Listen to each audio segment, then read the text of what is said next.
Hello everyone, my name is Daniel, I'm just a casual racer, and today we're back in Assetto Corsa. I want to show off Historic Sim Studios version 0.99, it's pretty much finished.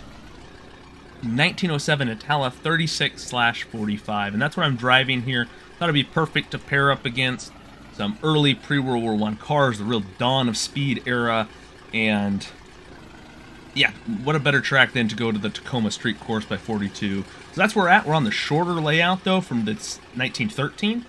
And I've actually never driven this one before, and I thought it would fit this car quite well because it's hard to simulate, right, reliability. I mean, we're working on that, right, with our custom Lua code that we're in development. But it's one of those things that, right, you have to figure out ways to kind of realistically balance, because I'm very big on not just BOPing everything to match. So one thing I did do, which we don't really have a lot of information on the brakes, is I decided to give the Itala cars in general better brakes than, for example, the much faster Locomobile or Renault cars that we're up against here.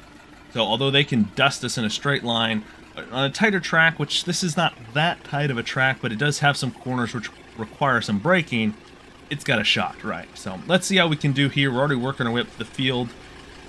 Got a lot of other Italas out here as well. I mean, that was one of the major racing brands in this pre-World War I era. You know, one of the first to really establish themselves, and then unfortunately they couldn't sustain it after World War I. But yeah, we'll see what we can do, right? One thing to remember, right, is all these early cars, they often had band brakes in the transmission or on the driveline.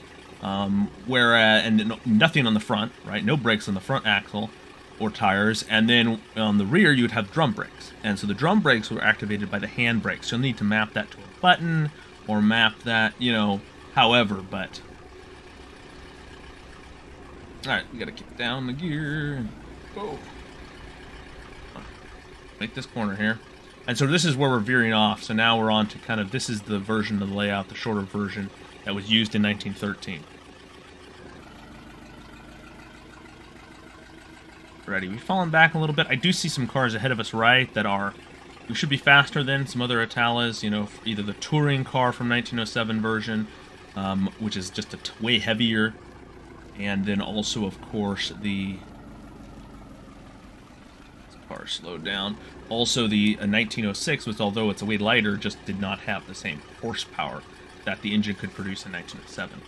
So hopefully we can work our way up here, get, I don't know, mid-pack or so. Obviously the Locomobile and Renault are probably going to get us. The straightaway is just a little bit too long for us to make up, but like if you took this car to Monaco, for example, you can have a really tight and close race, or similarly another like street circuit kind of like that. I know there's not a lot from back in history. Monaco's probably the only example, and that only got started racing in the 20s. So. But, you know, you can always be a little bit... You can flex history in sim racing. That's part of it.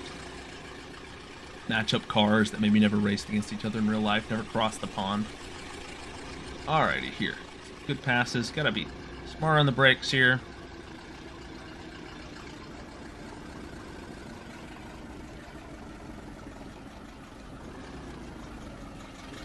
Alrighty, here. Try to find our way. We got the heavy touring car there on the left. We got the Locomobile on the right. Going very quickly. We'll say that. And alright, one more lap. We know the circuit a little bit better now, so let's see what we can do. There we go. A little sluggish there. We're going to get past our other driver from the same make. Alright. Follow this Locomobile, who seems to be flying quite fast. This Renault seems to be just cruising.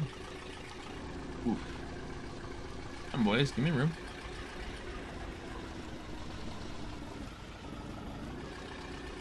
Whoa, we got a slow down here. Some cars going really quite slowly.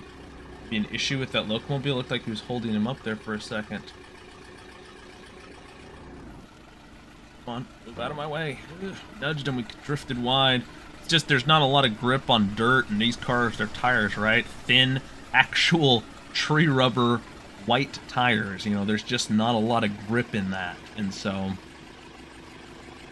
definitely have to manage the cars you can find it sticking on a dirt road. And these things really, you know, you planned out your moves. Like, when you're driving it, you have to plan where you're going to send the car. You have to plan if you're going to overtake, and then you have to actually go through and do that. One of the things that I added in the update, right, as well, is these cars had a slight delay, right? It's a naturally aspirated mechanical engine. If you tell the engine to do something, it's not necessarily going to respond immediately or stop doing what it's doing immediately.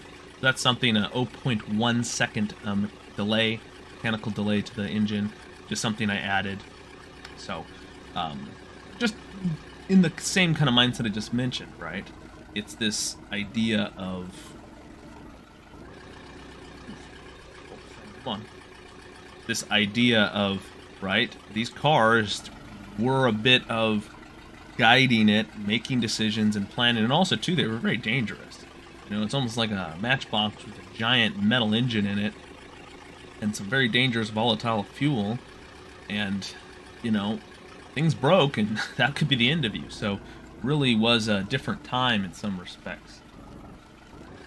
This thing's shifting down. This corner is a little bit banked, which is definitely helping when you send in. I could probably carry a little more speed, to be honest. Up to 15th, we're literally mid-pack.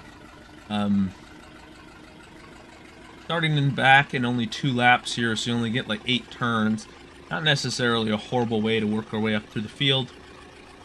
We look back, clump of cars right behind us there. Locomobile closing, so we're gonna have to. Yeah, he's coming by on our left, so we're gonna have to have a good final corner here if we're gonna hang on. There he goes. Alright, good final corner. Want to get that 15th spot back.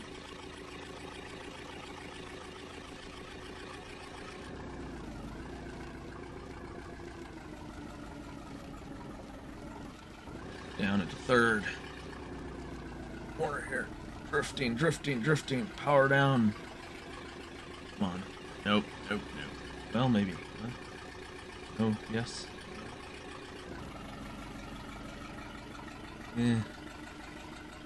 He's it's kind of, you had him for a second, but then it just, his engine, he can just pull away. So there we go, 16th position, pretty much in the middle of the field there. This is Historic Sim Studios 1907 Itala 36/45. Check out the link in the video description. This car has just been updated to version 0.99. It's getting very close to a public release as well. But check it out. They're going to be doing some bug fixes, getting feedback from the supporters over there and the Historic Sim Studios community. So if you're interested in being a part of that, just check out the links, and perhaps you'd like to support us in what we do. But until then, I hope you all have a fantastic rest of your week.